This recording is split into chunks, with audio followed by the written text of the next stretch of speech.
Bom, gente, boa noite. Meu nome é Ivana Bentes. Boa noite aí, os ninjas. Estamos começando aqui o Papo Ninja.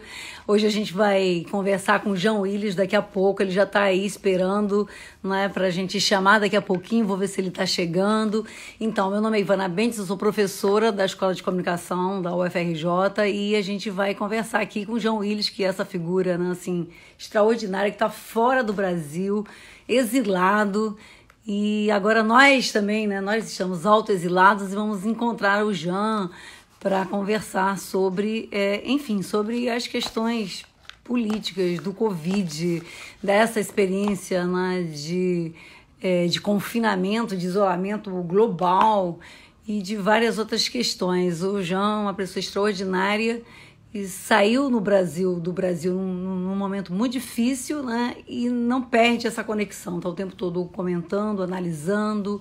E ele também é da comunicação, né? O Jean Willis é jornalista, eu sou da comunicação, então a gente vai trazer muitas dessas questões ligadas, né, a esse debate da pandemia, que tem a ver com mídia, com comunicação, que tem a ver com as redes sociais, que viraram nosso novo lar, né?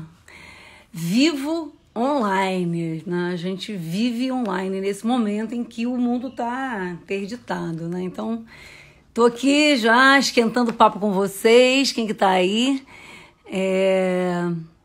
Muita gente chegando já, né? Então já vou dando um esquenta aqui enquanto o Jean tá entrando. Mas assim, essa questão das mídias, da comunicação, essa questão do virtual, da virtualização da vida se tornou algo vital, né? Nesse momento que a gente está em isolamento social, está confinado, que as nossas relações sociais, afetivas, eu sou professora, né, da UFRJ, então assim, estou numa experiência de trabalho remoto desde o dia 16 de março e é uma experiência interessante por um lado, por outro lado, assim, exaustiva, assim, né?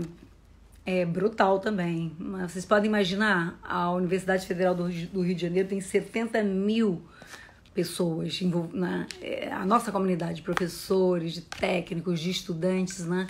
E pelo menos 10 mil foi colocado em trabalho remoto, assim, de um dia para o outro, né? Sem aviso, porque foi a emergência enfim, da chegada da pandemia e dessa decisão, né, de, enfim, suspender as aulas. Então a gente entrou em trabalho remoto de maneira fulminante e teve que se reorganizar completamente, né? Organizar o cotidiano, reorganizar a vida, né? Tem muita gente aqui pedindo para participar ao vivo, mas é pro Jean. Estou esperando o Jean entrar, viu, gente? Cadê ele? Deixa eu ver aqui se o Jean já entrou. Jean Willis está aqui. Pronto. O Jean já está aqui. Então, já está entrando. Jean, aguardando a entrada aqui na Oi, sala virtual. Olha ele. tudo Que bom te bem, ver. Ivana? Que bom te ver. Jean, que bom te ver. Bom te ver também, querida. Peraí, que eu fiquei tão emocionado que eu cometi um acidente aqui. Agora Olha, tá. eu já derrubei aqui o meu smartphone várias vezes. Agora eu peguei uma fita crepe, né, que é aquela utilidade universal da fita crepe, serve para tudo, e colei ele aqui, já. Você, você sabe que desde quando eu entrei no curso de jornalismo, eu via duas coisas. Não se faz televisão sem viado e fita crepe. Continua Não valendo. se Mesmo na faz. época das novas tecnologias, continua valendo. Não se faz, Artigo não se de faz primeiríssima. audiovisual nem teatro sem viado e fita crepe. Cara, olha, tá aí.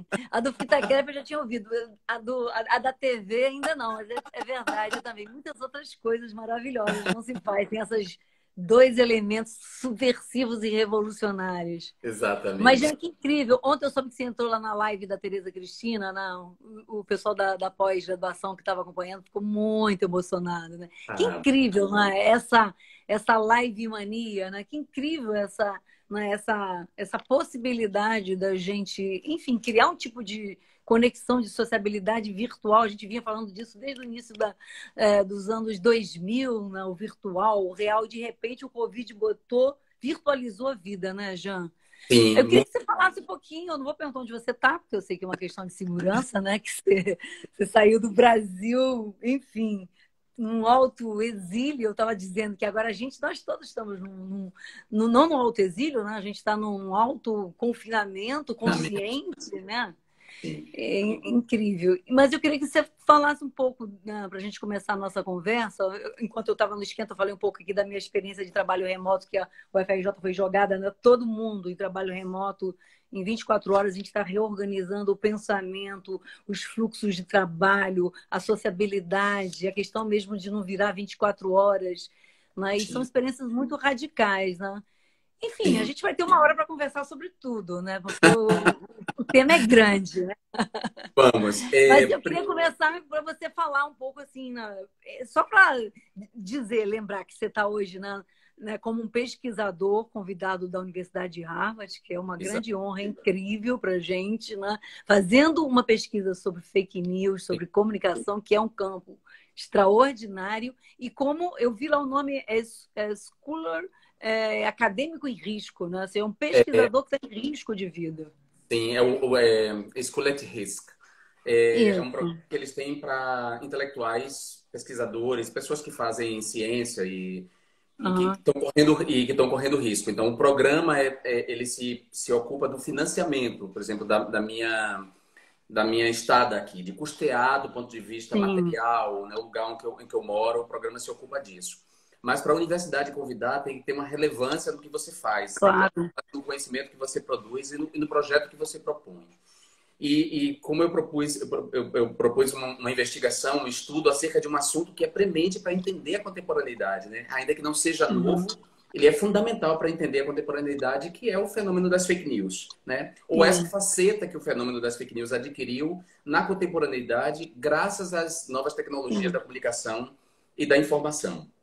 Então, eu estou na Universidade de Harvard, nos Estados Unidos, mas eu estava vivendo na Europa, até vir para cá, até eles me convidarem para vir para cá, para ficar um ano Uhum. como professor visitante aqui.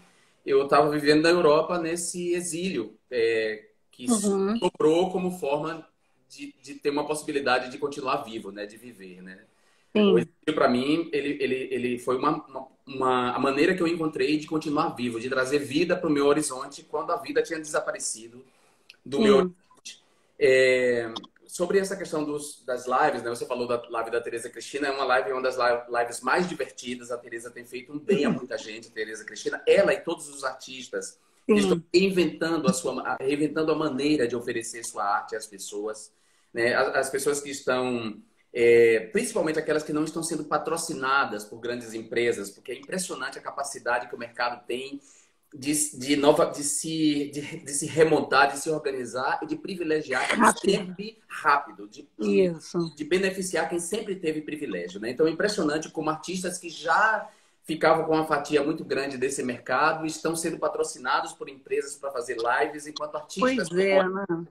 enquanto artistas como ela, como Rita Benedito, como outros tantos, Paulo Neto, Sim. estão fazendo por livre e espontânea vontade, porque querem conectar com o seu público, porque querem Sim. oferecer felicidade nesse momento ao seu público. Então, Sim. a Tereza está fazendo essas lives e eu tenho participado no fim da noite. É muito divertido participar das lives dela, porque ela faz comentários sobre política, sobre Big Brother, Sim. comentários sobre música. E aí a Tereza me pediu para entrar. Ela já tinha me dedicado dias atrás uma música quando eu entrei e dessa vez ela pediu para eu entrar. E aí eu falei, meu Deus, o que eu vou fazer agora? Eu vou falar de política, falar de fake news na live da Tereza? Não, eu vou manter um silêncio. Não. Ela estava falando do disco, estava cantando o repertório do disco Alibi, do disco Mel, da Maria Bethânia. E ela tinha convidado o Xande de Pilares para participar, cantar ela e eu com ele. E ele não apareceu, então eu falei, é aí que eu vou entrar, eu vou cantar, para não estar faltando. Aí eu cantei Ela e Eu, do Caetano Veloso, que é uma música lindíssima do Caetano Veloso, que eu dediquei a Manuela Dávila uma vez num evento de lançamento da pré-candidatura dela. Genial. Você entrou cantando. Eu entrei cantando, exatamente. E Mas aí, isso é incrível, né, Jean? Essa possibilidade de você entrar com outras facetas da tua vida, da tua, enfim, da tua afetividade, da tua experiência. Essa questão da live tem me. A gente está falando das novas tecnologias, vamos falar depois das fake news, da tua pesquisa, mas é incrível esse campo da sociabilidade nova, porque assim, as pessoas tinham medo de apertar. É a primeira live que eu estou fazendo contigo, entrando pelo canal da Mídia Ninja, apertar esse botão e botar ao vivo produz uma certa inibição. Não são tantas as pessoas que fazem isso. E elas acham que tem que ser as estrelas, que são as pessoas conhecidas. Só que isso aqui virou uma possibilidade da gente entrar em contato com, enfim, com a nossa sim, pequena comunidade, nosso pequeno nicho. Isso é extraordinário, né? isso Eu é acho que bacana. isso. Eu acho que essas novas tecnologias tem muita coisa implicada, né, na live, né? Isso. Tem essa possibilidade de recuperar a sociabilidade num momento em que os abraços estão interditados, em que o contato Uhum. pessoal físico está É. proibido em nome da coletividade, em nome de todos nós. Então, as novas tecnologias, as mídias sociais oferecem essa possibilidade da gente recuperar o estar junto dessa maneira, Sim. né? Acho que elas vão colaborar para a gente repensar as formas de trabalho, sobretudo os trabalhos intelectuais, esses nos quais eu e você estamos envolvidos. Exato. Acho que a educação à distância, as reuniões por mídias sociais, como o Zoom, como o Google vão se intensificar, né? Permitindo que a gente não vá para o mesmo lugar, não esteja no mesmo lugar. Eu acho que vai ter esse impacto. Vai reduzir o número de pessoas nas ruas, vai reduzir o trânsito, talvez algumas formas de trabalho serão impactadas Diretamente. por essa exatamente essa nova sociabilidade que não é tão nova esse nosso corpo a corpo com essas mídias está apontando nesse sentido. Mas por outro lado, a gente também tem que pensar que numa pandemia, num momento de crise, sempre há os ganhadores, né? Sempre há quem sai ganhando nessa história. Então Uhum. essas empresas, essas plataformas de comunicação, Google, Facebook, Twitter, WhatsApp, Netflix, Amazon, eles são os grandes vitoriosos. Eles Sem vão sair dúvida. maiores do que o que eles entraram Bom, nessa pandemia. E eles vão poder implementar o projeto do 5G, da tecnologia 5G. E sim. isso terá um impacto ambiental também, né? A radiação por satélite vai impactar os campos magnéticos, vai também ter um impacto nas outras formas de vida do planeta. Então a gente também tem que pensar nisso. E temos que pensar em Claro. que também a multiplicação de lives não está contaminando o Big Data, né? Quer dizer, tem uma contaminação dos dados com tanto que se está produzindo de dados Uhum.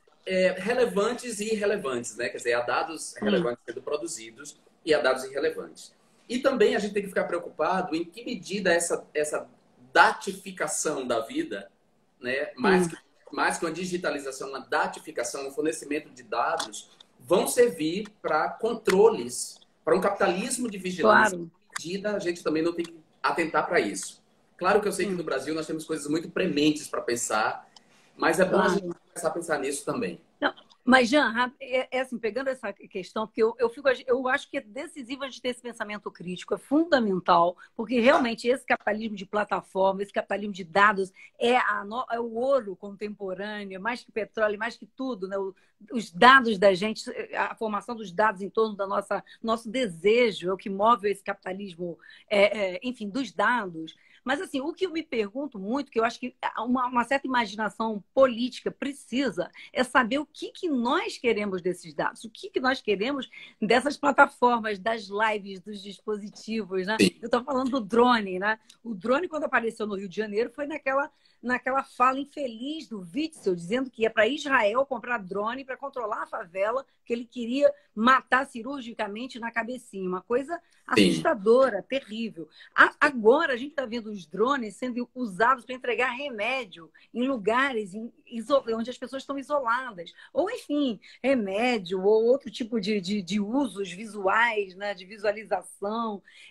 De novo, né, assim, eu sempre me pergunto por que nós, do nosso campo progressista e das esquerdas, não colocamos também a nossa imaginação política para nos apropriarmos dessas tecnologias. Que lembra que foi o grande barato do início dos anos 2000, Gil do Ministério da Cultura, o kit de tecnologia, Claro, ali tinha uma grande utopia em relação à tecnologia que meio que deu uma cambalhota de 360 graus com os haters, com o ódio nas redes, não é isso?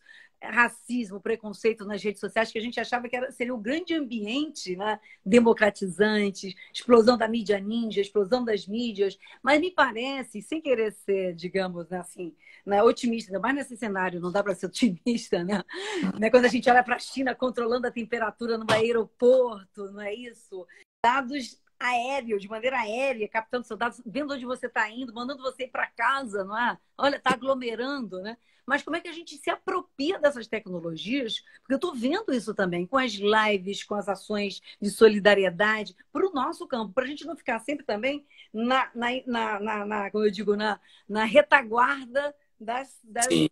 das inovações. Você tem um pouco essa preocupação? Eu me preocupo muitas vezes. Mesmo na educação à distância, a gente pode criticar, a gente não quer o escolão virtual do Van Traub, não queremos, né, as universidades só com EAD, nessa linha van traubiana, que é um abastardamento do presencial, do campus, mas tem uma potência aí. Eu estou dando aulas e fazendo encontros na pós-graduação virtual e está sendo incrível. As pessoas preciso num lugar de troca, está sendo assim, né?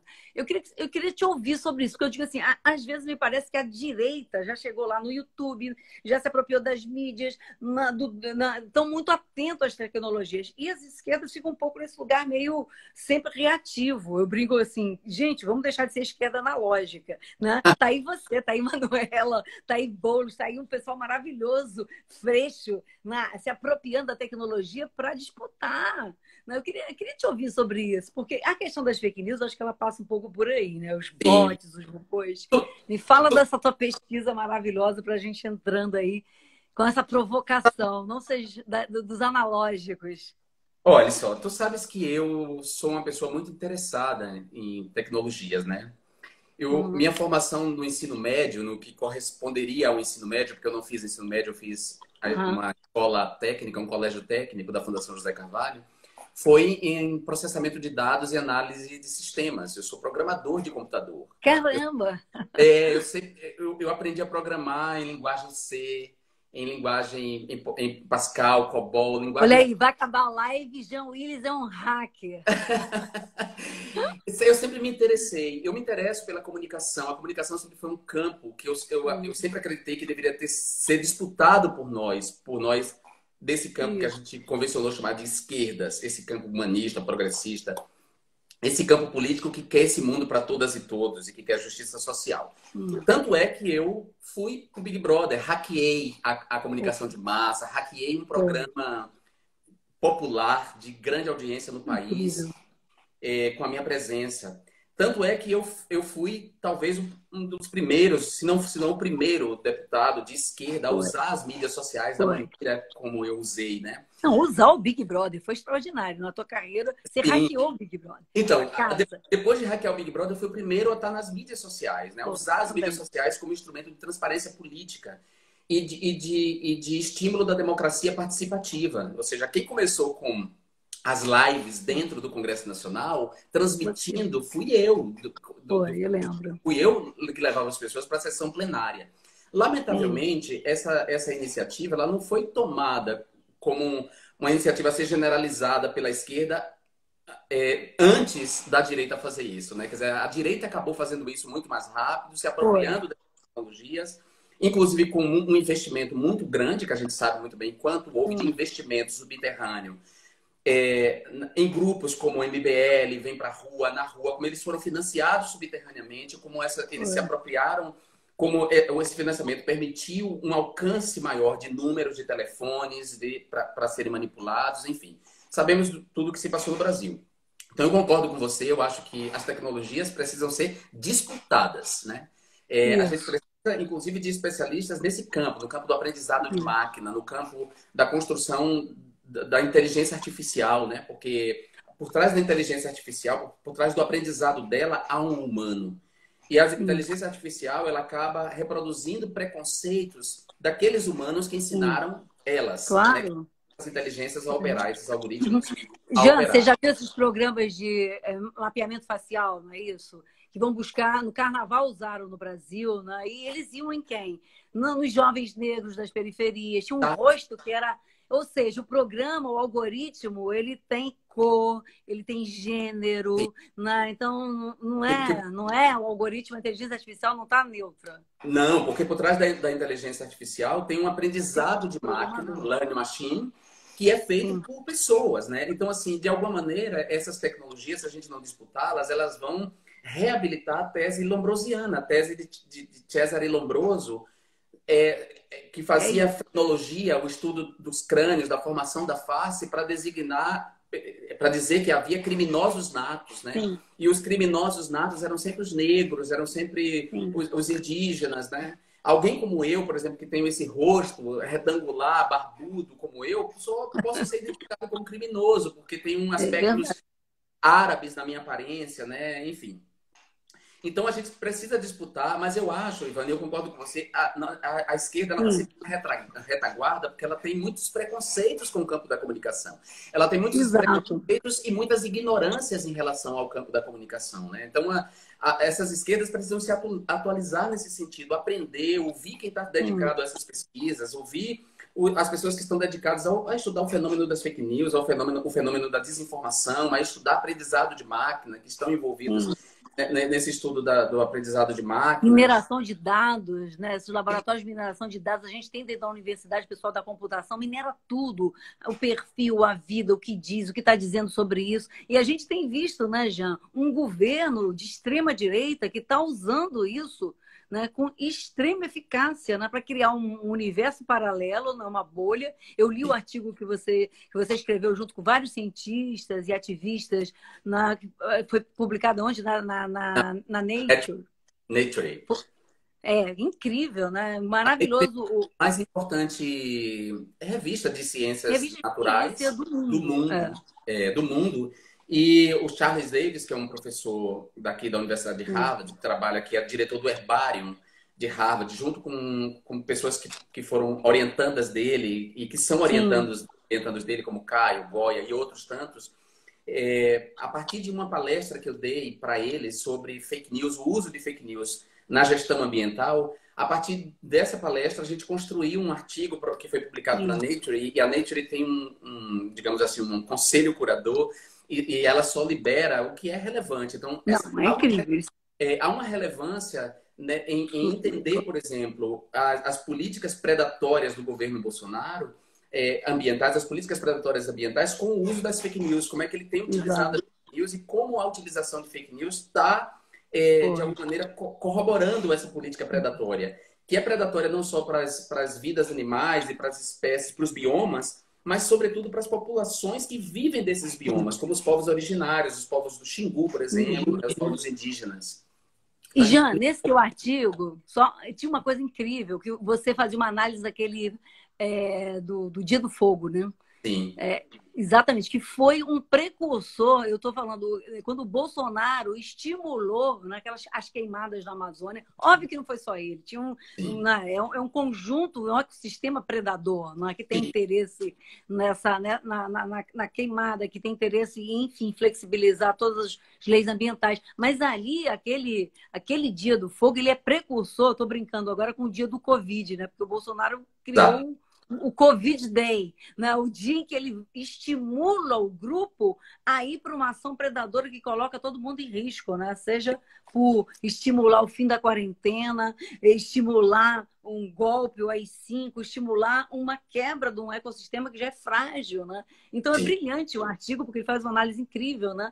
Do Dia do Fogo, em sim. que, enfim, esses grupos fizeram essa ação predatória para se impor, para mostrar algum um tipo de força. E a gente está vendo isso sendo feito com o Covid, com uma Sim. pandemia global. Né? Assim, então, e fake news também, né? E E isso é fake feito por news. fake news. Então, o que mobiliza esses grupos são as fake news. Quer dizer, primeiro, o Bolsonaro ele é uma das cabeças de um governo em deriva fascista, né? Eu digo uma das cabeças porque o governo é feito de três cabeças. A cabeça de Paulo Guedes, que conduz a política Uhum. neoliberal fracassada. a cabeça de Sérgio Sim. Moro, que conduz a política de repressão através do Ministério da Justiça e todo o discurso anticorrupção, que na verdade na prática não é nada anticorrupção, e a cabeça fascista, mais abertamente, claramente fascista, que é a cabeça de Bolsonaro. Então, Sim. esse governo é um governo em deriva fascista, e um governo em deriva fascista precisa fabricar permanentemente o inimigo. É um governo que atua pela lógica da Do guerra, inimigo, da guerra. né? Do combate ao inimigo. Então, ele precisa estar sempre mobilizando suas hostes é, é, através dessa produção de um inimigo. E as hostes são mobilizadas através de mentiras, né? Ou de elementos da verdade diluídos em narrativas mentirosas, porque as fake news, elas são isso. Elas são elementos de verdade descontextualizados e recolocados em narrativas mentirosas que interpelam preconceitos que estão nas pessoas. E aí, Inclusive, elas são verossímeis, né, Jean? Mesmo as mais absurdas, elas têm um elemento verossímil. Porque você gostaria de acreditar naquela realidade paralela. Quer dizer, é um verossímil alucinatório. As pessoas querem acreditar nas coisas mais loucas, como a Terra é plana, como o Brasil vai superar o Covid e vai ser o único país do mundo que não vai ter uma tragédia. As pessoas querem acreditar de maneira alucinatória, né? Ela produz um todo coerente, né? A partir de elementos da verdade colocados numa narrativa mentirosa, elas produzem um todo coerente, elas têm uma coerência. Elas parecem coerentes, sobretudo porque elas interpelam preconceitos que estão já nas pessoas, né? Quando eu fiz uma conferência aqui na Universidade de Harvard em cima das fake news, especificamente as fake news que buscaram destruir a reputação de Marielle Franco após a morte dela, né? Então, eu analisei só essas fake news. E eu fui mostrando ponto a ponto do discurso, né? Fui fazendo uma interpretação semiótica de todos os signos envolvidos na construção da fake news, de como eles levavam as pessoas, assim, a partir dos comentários, a acreditarem em algo que aos olhos dela tinha uma coerência, embora fosse mentira. E o que dava a coerência, essa verossimilhança, eram os elementos de verdade que estavam ali presentes, entendeu? Exato. E era tão impressionante no caso das fake news contra Marielle Franco, que as pessoas... Marielle passou a ser conhecida quando ela foi assassinada, que passou a ser conhecida do público mais amplo no Brasil, né? E no mundo, digamos. Até ela ser assassinada, ela era uma promessa política no Rio de Janeiro, uma mulher incrível, combativa, né? Tudo o que a gente sabe dela. Mas a morte dela fez ela conhecida, ou o nome dela ser conhecido no país inteiro, né? E no mundo. Então, muita gente não via Marielle Franco, não sabia como era a cara da Marielle Franco. E uma das fake news contra ela se apoiou nisso, no fato das pessoas não conhecerem a cara dela, então botaram a foto de uma outra moça no colo de um rapaz. Sentada no colo. Sentada no colo de um rapaz. Nem a moça, nem o rapaz. Não se sabe se eles eram, de fato, traficantes, mas a mentira tratava eles dois como traficantes. E eles dois estavam numa casa pobre, né, sentados numa mesa de bar típica de um bairro pobre, de um lugar pobre. E bastou esses elementos, mais a informação de que Marielle foi casada com... Uma informação mentirosa, a informação verdadeira de que Marielle teve uma filha... jovem, com 19 anos, né? A informação de que Marielle... Aí junta a informação verdadeira com a falsa. Exato, com a falsa coloca. E aí a pessoa que tem preconceitos contra favelados, porque Marielle tem origem na favela da Maré, no Complexo da Maré, as pessoas que têm preconceitos com favelados, que todo favelado é traficante, imediatamente acreditou na mentira e passou adiante. Então é dessa maneira que as fake news vão manipulando os preconceitos e aparecendo como esse todo coerente. Sim. Agora, Jean, deixa eu te fazer uma observação, porque nos estudos que a gente faz também de fake news, tem um dado que eu acho que ele é fundamental. A gente começou a estudar nas fake news pré-eleição do Bolsonaro e já tinha todas aquelas fake news que o nazismo era de esquerda, que nunca houve ditadura no Brasil... enfim, esse tipo de coisa. O problema, quando você vai encontrar esse tipo de fake news, que era uma coisa anônima, na boca do presidente da República. Então, quando esse estudo ele vai fazendo uma hierarquia entre quem enuncia, né? quem vocaliza essas fake news, né? E o grau mais alto de estrago, digamos, político, social, é quando essa fake news chega na boca do estadista, que é Trump e Bolsonaro, né? Ou seja, quando o próprio estadista passa a ser o produtor a máquina e a fábrica de fake news. E é o que a gente tem visto nesse governo, né? Então, é uma governança por meme, fake, né, que é impressionante, né? Então, assim, Sim. você vai passar por essa... Você vai começar por aí ou vai chegar aí ou vai para outro lugar? Na verdade, eu estou indo para todos esses lugares, na verdade, né? Porque o Aham. fenômeno é um fenômeno muito É complexo e amplo. multifacetado, né? Tem vários aspectos. O fato de autoridades vocalizarem as fake news e o Fake dano que isso news. provoca, né? Porque confere a esse todo coerente que a diluição da verdade na Verdade. mentira produz, o fato dela ser vocalizada por uma autoridade confere ainda mais veracidade a ela, né? Mais veracidade, verossimilhança e autoridade. Então, por exemplo, nessas fake news da Marielle, as duas autoridades foram fundamentais para que elas se espalhassem e a fake news Hum, ganhasse status de verdade, que foi o fato de Fraga, o deputado Alberto Fraga, a desembargadora Marília Castro Neves, os dois terem reproduzido a fake news no seu Twitter, né? No seu perfil do Twitter. hum. Então, esse aspecto eu já estou levando em conta. Estou levando em conta o fato de Bolsonaro. Quer dizer, Bolsonaro não só vocaliza fake news, Produzem. tornando mais danosas do que o que elas já são. Eles produzem, quer dizer, eles têm Produzem. É, são produtos. o gabinete do ódio, que antes era É. uma abstração, inclusive, para a própria imprensa, que não acreditava que havia essa produção, É, agora era está uma por metáfora quase, né? é uma Virou. metáfora. É. Agora se sabe que concretamente há pessoas no Palácio do Planalto produzindo mentiras e distribuindo mentiras e atacando perfis com os bots, com os robôs. Então esse Os aspecto robôs. eu estou levando em conta sim, ele é importante para entender o Brasil, para entender a mobilização permanente que Bolsonaro faz do seu Hum. eleitorado, da fabricação de inimigos. A gente não pode esquecer, Ivana, que, por exemplo, é quase líquido e certo que o filho do presidente esteja por trás daquele perfil apócrifo, Sim. o pavão misterioso, O pavão que divulgou misterioso. mentiras contra a Glenn Greenwald e contra mim, que me Hum. envolveram, mesmo eu estando fora, mesmo eu estando no exílio, me envolveram numa nova mentira para desqualificar a Glenn Greenwald e o trabalho que o Intercept vinha fazendo em relação a Lava Jato, né? A série de reportagens chamada Vaza Jato, em que Sim. Glenn provou, através dessa série de reportagens, que a Lava Jato não passou de um complô antirrepublicano contra o presidente Lula e contra o PT. Então, para atacar e desqualificar Glenn, esse perfil apócrifo, ele criou uma mentira que foi vocalizada por órgãos de imprensa de Sim. direita, como o antagonista, por exemplo, né? Reproduziu essa mentira, produzida por esse Vários perfil. perfis. E mesmo, por exemplo, uma figura como Glória Pérez, né? Que é uma novelista Hum. super renomada, de sucesso, Sim. Jean, que só para reproduz. fazer uma observação. Esse arranjo que você montou aqui, que você traz, ele é muito importante, muito interessante, porque é exatamente, né, essa junção entre autoridades e figuras de projeção, mais os robôs, mais os perfis, ou seja, é um ecossistema inteiro montado, é um Um ecossistema ecossistema.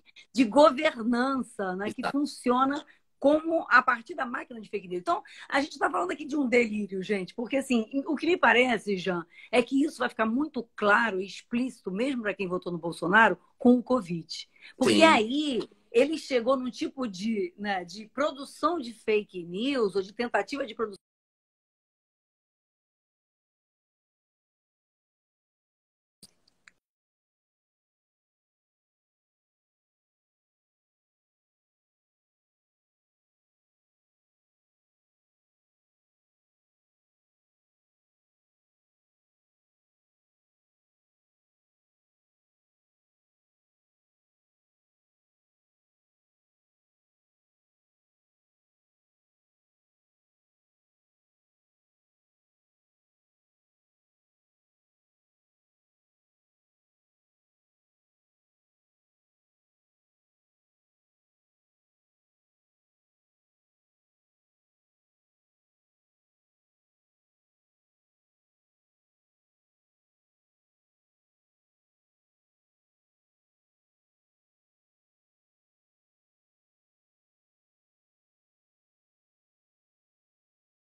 Cadê Jean? Caiu? Deixa eu chamar a Jean. Gente, o que aconteceu aí que eu não vi? Eu caí, pausou, Jean caiu, travou? Travou, eu estou voltando, então vou subir o Jean. A gente estava falando do ecossistema das fake news e como que eles funcionam. Deixa eu chamar a Jean aqui, então. Jean, você pode entrar de novo? Jean caiu?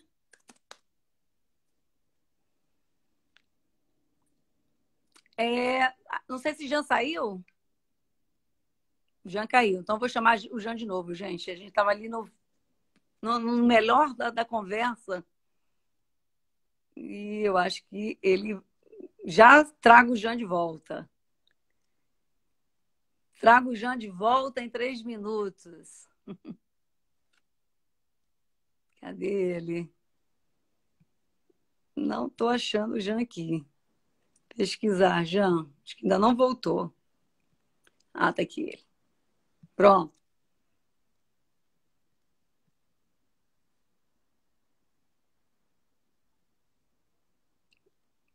Opa. Cadê o Jean? Tá aqui, tá aqui. Transmitir ao vivo com o João Willis. Vamos lá. Jean voltando, Jean voltou. Quando a gente estava montando o ecossistema, porque, gente, aqui eu travei, aí eu acho que você saiu, não foi? Não, é porque você travou e aí eu continuei aqui e acabou que foi interrompida a transmissão. Tá, mas a gente estava falando do ecossistema todo, né? Da autoridade, da fábrica. Destrava os comentários. Eu acho que só. Eu vou travar os comentários, é melhor, porque É eu acho que foi porque depois. eu travo.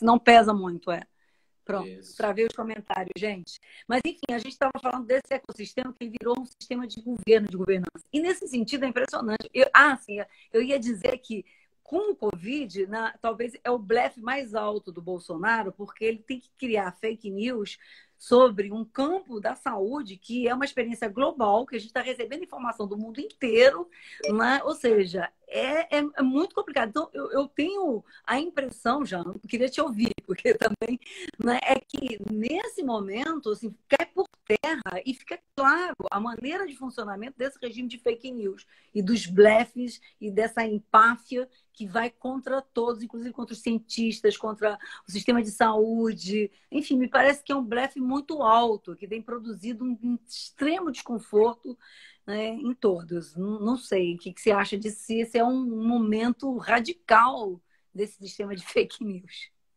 Eu concordo com você. Eu acho que a aposta, como você está chamando de blefe, a aposta na mentira, ela foi alta. Ela é alta nesse Ela é momento, né? altíssima. Ela é altíssima e ela envolve o bem mais precioso, que é a vida, né? A vida, estar vivo. As pessoas querem viver, as pessoas querem continuar vivas. As pessoas querem que suas mães e avós e pais continuem vivos, querem que seus filhos continuem vivos, né? A vida poderia ser bem melhor e será, mas isso não impede que a gente diga que a vida é bonita, que a gente quer continuar vivo. Então, a aposta dele envolve a vida e as pessoas, ao perceberem isso, ele está perdendo apoio nesse momento. Acho que a pandemia de Covid-19 traz um limite à mentira, porque hoje dependemos da ciência, dependemos da ciência para remédios. Tá me ouvindo? Tô me te ouvindo, ouvindo. Ivana? Tá Tá, travando né? um pouquinho, mas tô te ouvindo. Tô. A gente precisa da ciência para a fabricação de remédio para essa pandemia ou para a descoberta da vacina. Da vacina. Então, de alguma maneira, a pandemia ela colocou um limite nas políticas neoliberais, colocou um limite no discurso de Estado mínimo, porque demanda agora uma saúde pública muito fortalecida para atender a todos e todos. Sim. Expôs a incompetência de palhaços que estão de extrema direita, que estão conduzindo países, né, como o Donald Trump, como o Bolsonaro, como o Duque na Colômbia, como outros tantos idiotas de extrema direita, incompetentes. Ou seja, essa incompetência ficou clara e acho que isso vai produzir uma ressaca em relação às fake news. sabe? Sim. As pessoas vão um pouco... elas estão se dando conta de que há muita mentira circulando agora, entendeu? Jean, isso que você falou é uma incompetência e é um discurso que mata, literalmente. A gente chegou na literalidade, no extermínio das pessoas, da possibilidade de populações grandes, né?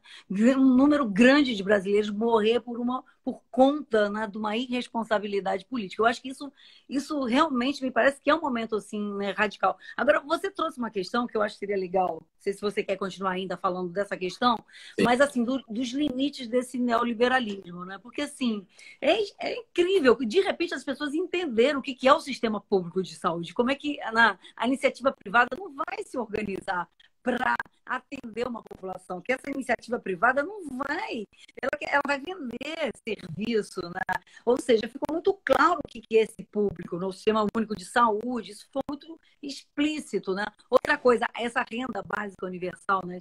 A gente tem um projeto, né, Jean, no Brasil, né, Sim. proposto pelo Suplicy, que foi assinado pela Dilma, ou seja, a renda básica universal, que é uma Bolsa Família ampliada, né? A ideia de que a gente já poderia sustentar mais pessoas frágeis, vulneráveis, né, para além da questão da aposentadoria, também se de repente as pessoas viram a necessidade disso num momento como esse.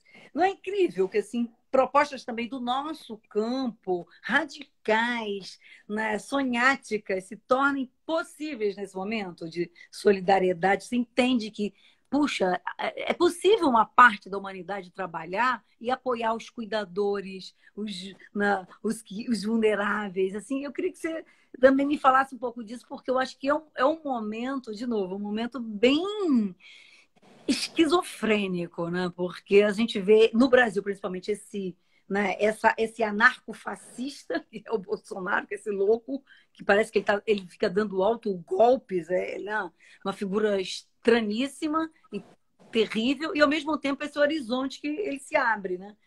Eu fico o tempo todo pensando, eu não quero voltar ao normal. Ao normal no sentido de voltar para o mesmo mundo em que a gente tinha chegado no extremo da exploração, extremo disso tudo. Então, assim, o que você... Não queremos voltar ao normal. Mas a gente vai Sim, ter que sair dessa situação, né? sim. Como?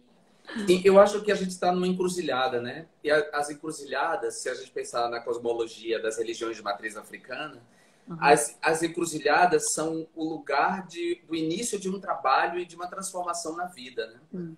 É, as encruzilhadas, elas nos apontam diferentes caminhos e a gente tem que ser responsáveis e consequentes com as escolhas que nós fazemos. Nesse momento, eu acho que a humanidade está, sobretudo por causa das redes de afetividade, sobretudo por causa das mulheres. Verdade. No mundo inteiro, essas redes de afetividade e as mulheres estão apontando qual é o caminho que a gente quer seguir doravante, que é o caminho de entender que esse planeta é de todos e todas nós e de que uma próxima pandemia ela só vai ser enfrentada se nós tivermos sistemas públicos de Estrutura, né? atendimento públicos. Aí tem que pensar na coisa pública, na res pública, naquilo que é público, naquilo que é de todos e todas nós, naquilo que não vai operar sob a racionalidade do mercado, sob a racionalidade do lucro, do investimento, ou seja, investir naquilo que dá mais lucro.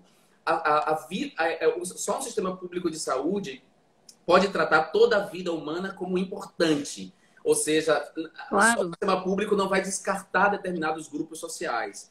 O que a gente está vendo justamente em Bolsonaro e sua gente, é um discurso eugenista que quer descartar determinados grupos sociais. Ou seja, Extermínio.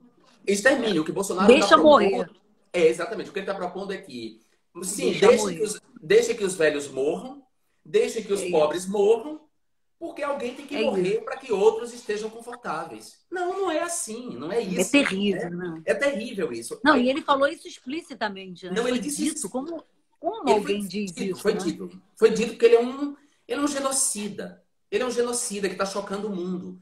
Quando Sim. falaram isso para Angela Merkel, ela reagiu dizendo que era extremamente antiético você pensar em recuperar a economia isolando os mais velhos. Quer dizer, nesse Sim. momento a gente não tem que isolar os mais velhos. Nós temos que estar todos, o maior número de pessoas Todo, possível em confinamento para achatar a curva, para que os hospitais tenham claro. capacidade de atender todo mundo, para que a gente salve todas as vidas, para que a gente não deixe ninguém no caminho. Porque quem começa a falar de que os idosos agora são descartáveis, pode dizer amanhã que os negros, de uma maneira geral, são descartáveis, de que a Os comunidade pobres, LGBT é os descartável. autônomos, né? Os Exatamente. autônomos, os E por aí camelôs, vai. as pessoas que estão sem emprego, né? É. Então, Não, eu acho que assim, o que a gente está vendo é que o mundo entendeu os limites das políticas neoliberais que vêm sendo implementadas há mais de 2 décadas. Uma revista como a Financial Times propôs a taxação de grandes fortunas, né? A transmissão de heranças, um sistema tributário justo que fortaleça serviços públicos como serviço de saúde, de segurança, de educação, né? As próprias revistas, porta-vozes de políticas neoliberais estão voltando atrás porque essas políticas se mostraram ineficazes num momento como esse, no momento em que a humanidade se viu ameaçada, se viu e está ameaçada por uma pandemia. Então, eu acho muito importante, e aí é lamentável que nesse momento em que os Estados Unidos discutem, né, um sistema de saúde que possa proteger a sua população, em que se pensa num sistema tributário ainda mais justo, que taxe.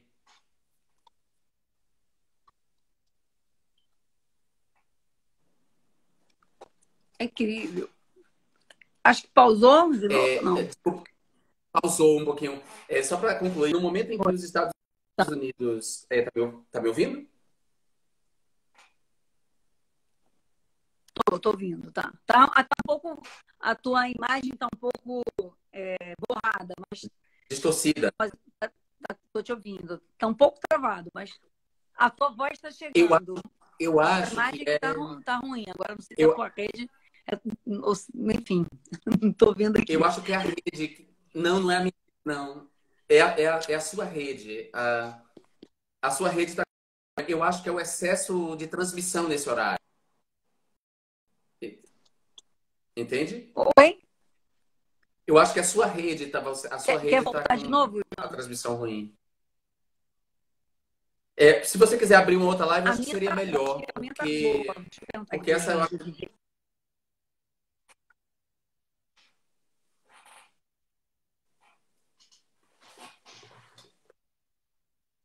eu acho que seria interessante que a gente eu vou sair de novo Falando para ver se justamente na hora que melhora. você estava. Eu acho que tem um excesso de transmissão nesse momento, nessa hora, no Brasil. Compromete, eu acho, a qualidade da Agora é muito transmissão. pico, né? 7h52 aqui. É, tem muitas lives acontecendo Mas nesse você quer que momento, eu te então eu puxe acho de que isso está novo? comprometendo. Vamos tentar. Vou tirar e vou te puxar. Vou te puxar. Eu quero, eu acho melhor. Eu vou tirar Tá você bom. e vou te melhor. Então, remover.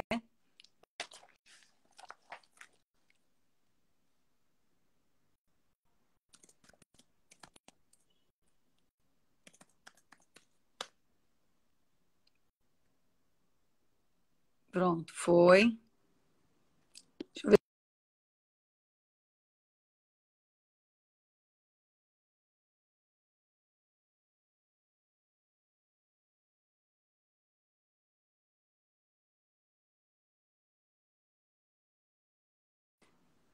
Vamos lá, porque tá muito. É um momento de pico, de live, de tudo. Jean saiu, já vai voltar agora de novo. Vamos lá, cadê ele? E eu vou sair do Wi-Fi e vou voltar para o 4G que estava melhor. Jean, tá aqui ele. Adicionar Jean. Bom, é o mundo que está todo virtualizado, a vida está virtualizada, a gente depende das redes para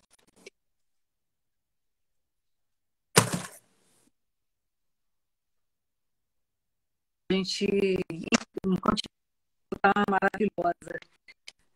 Vamos aí por várias questões da política. Eu quero voltar um pouquinho mais para falar. Caiu de vez? Tudo?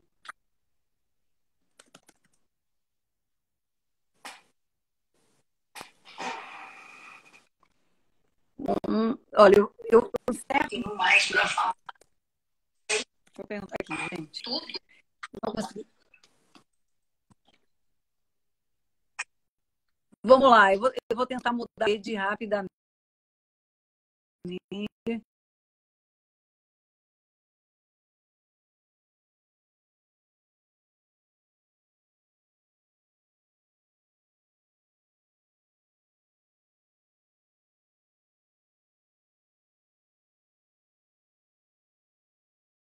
pausar.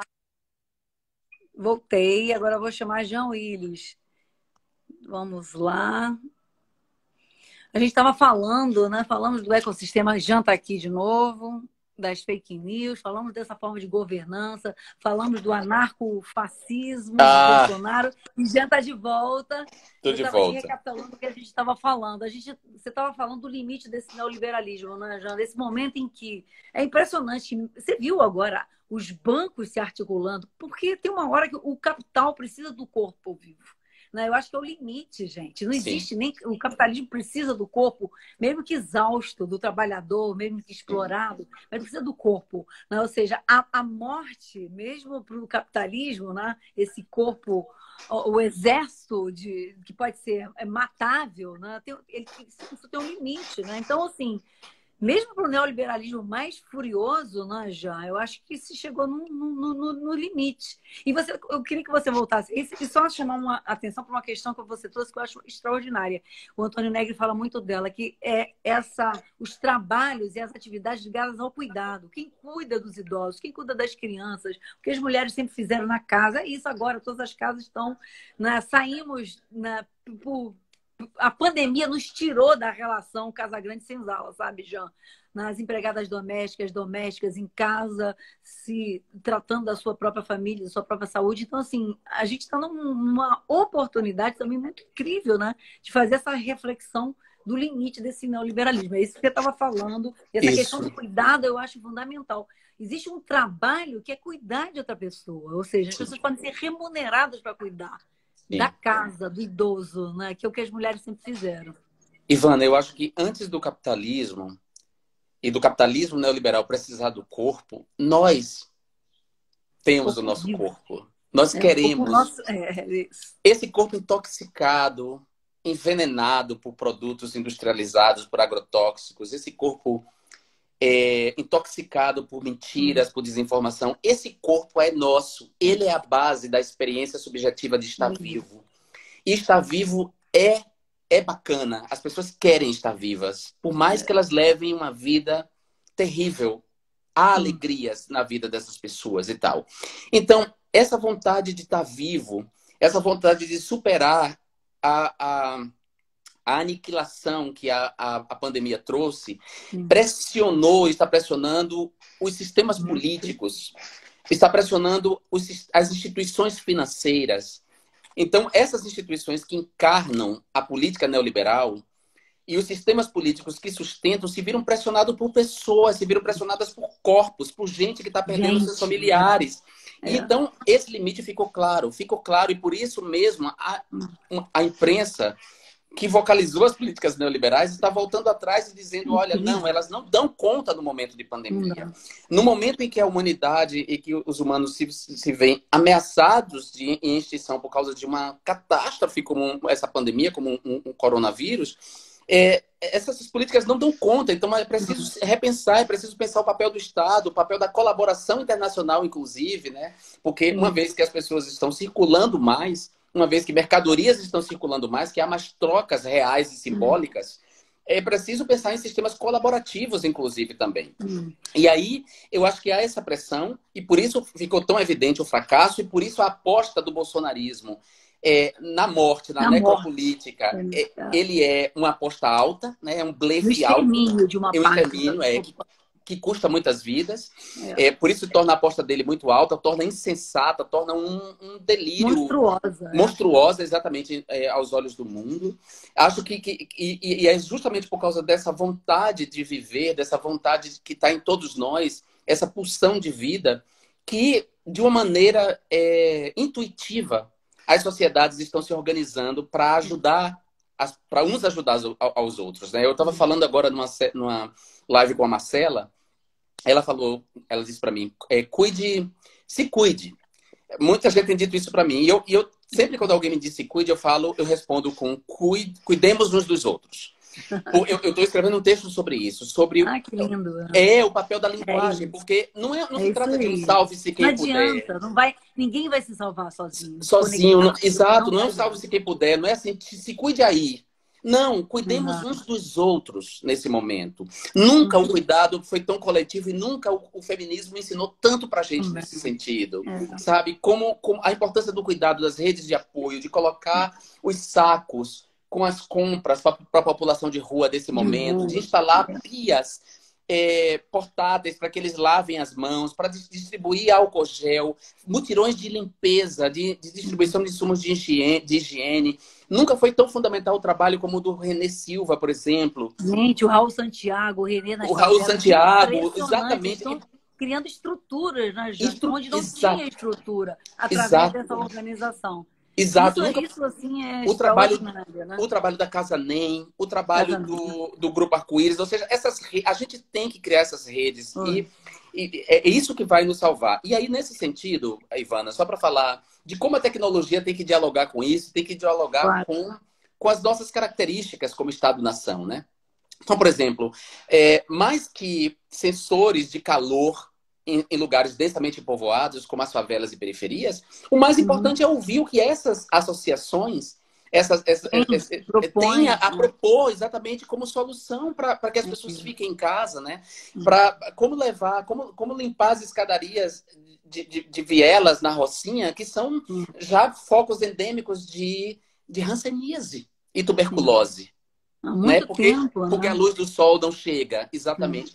Então, como Agora é já que é impressionante. E tudo isso veio, explodiu, né? Como assim se viesse na explodiu todo tudo, o lodo, o pior, a exato, assimetria, tudo de uma só vez. Assim, todas as fichas caíram com o Covid de uma só vez. É impressionante também um exatamente. momento de lucidez muito grande, né? Sim, Quer dizer, se você está sensível, você pode se enxerga isso, né? sim, Assim, sim. uma coisa que você falou que eu acho fundamental, assim, essa ideia de que toda vida é produtiva. Gente, não existe vida improdutiva. Se alguém está vivo, né, essa vida ela se expressa, ela se comunica, ela se reproduz, ou seja, toda e qualquer vida é produtiva. Isso é lindo, que é a Claro. base dos direitos humanos, você que é um ativista dos direitos humanos, ou seja, não existe vida improdutiva. Não Não existe existe. nenhuma vida que não seja produtiva. Não há Tá? vida improdutiva, Não não há vida. existe.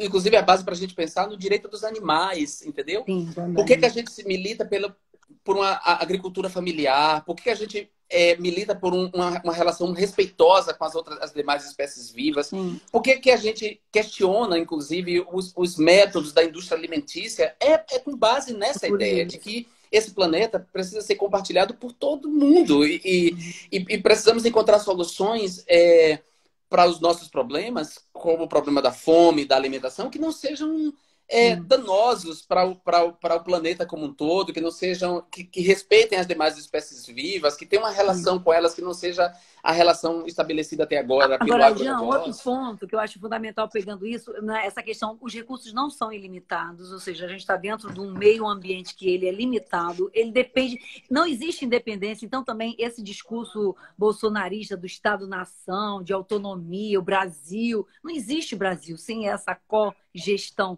do clima, sem essa cogestão da epidemia, não existe essa soberania, ela é ultrapassada, né? Ou seja, você Sim, depende de todas as outras tecnologias, ciência, vacina. Então, isso vai ficando muito claro, né? Então, a gente teve uma globalização perversa, né? Eu acho que a gente pode ver também esse outro viés de uma globalização, que é essa articulação, né, a partir de outros valores. E o downsizing, né? Eu vi, eu acho que é Amsterdã, enfim, a ideia de que não tem crescimento infinito, ela aparece muito claramente. Então, assim, consumir menos, diminuir o número de produtos, de descarte. Essa consciência, que é o debate, a discussão, né, da ecologia, dos ecologistas, do meio ambiente, da discussão, ela caiu também, ela se tornou concreta. Porque falar, aquecimento global, as pessoas acham que era uma abstração.